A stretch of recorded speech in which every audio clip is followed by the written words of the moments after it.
بورسعيد بين الماضي والحاضر وتاريخ وتأريخ. التاريخ النهاردة يؤرخ ليه حصل ليه هقولكم. هنبدأ نقول بس على الرسول عليه الصلاة والسلام. النهاردة لأول مرة في حياتي أرى فيها اتجاه السفينتين معاكسين في وقت واحد بينظروا تفريعة.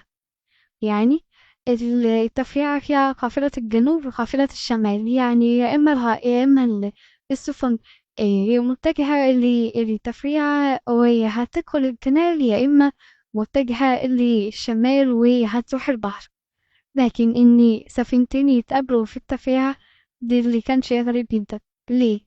التفريعة ليها عمق معين، فالسفينة لما تيجي بتمشي في نص المجرى المائي، على أساس إنها بتكون محملة زي اللي هتشوفها دلوقتي، اللي هي دي كونتينرات وتقيلة، والغطس بتاعها في مش باين معنى كده إنها الحمولة شايلاها كبيرة.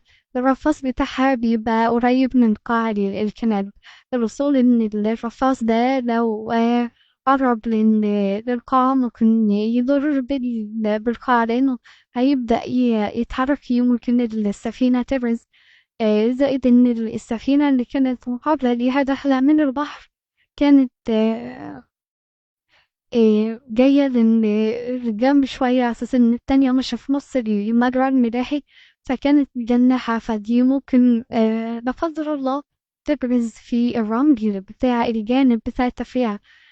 فكان منظر غريب. كل اللي كان موجود على الشط وثق البتاع ده وصوره، لأن يعني ممكن تكون بتحصل بس مش قدامنا. يعني أنا أول مرة أشوفها صراحةً، ومعلومة أول مرة أعرفها. يعني إحنا معروف إن عمق القناة ولازم تجري في المجرى الملاحي، يبقى قدامها في الإرشاد السياحي، الإرشاد البحري لانش كده تبع خطوط السويس يدخلها المجرى ويخرجها من المجرى.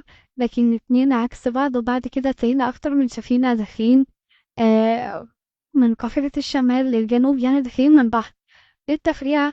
وهي بس السفينة اللي كانت شايلة كونتينرات هي دي الوحيدة اللي كانت هيرجع من التفريعة.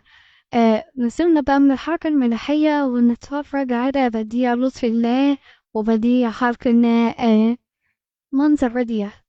بس للأسف الشديد أنا حاولت أصور لكم الشمس لونها أحمر، كل ما أجي أصور الشمس تطلع بيضا واللي حواليها أحمر. هي والله يا جماعة الشمس كان لونها أحمر.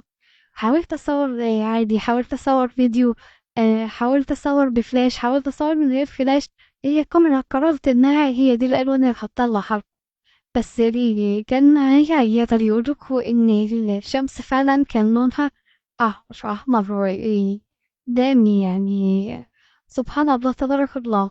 مع ذلك اللي يشوف الجمال ده سواء من العدسة أو بالعين المجردة يقول اللهم لك الحمد حمدا طيبا مباركا كما ينبغي لجلال وجهك وعظيم سلطانك.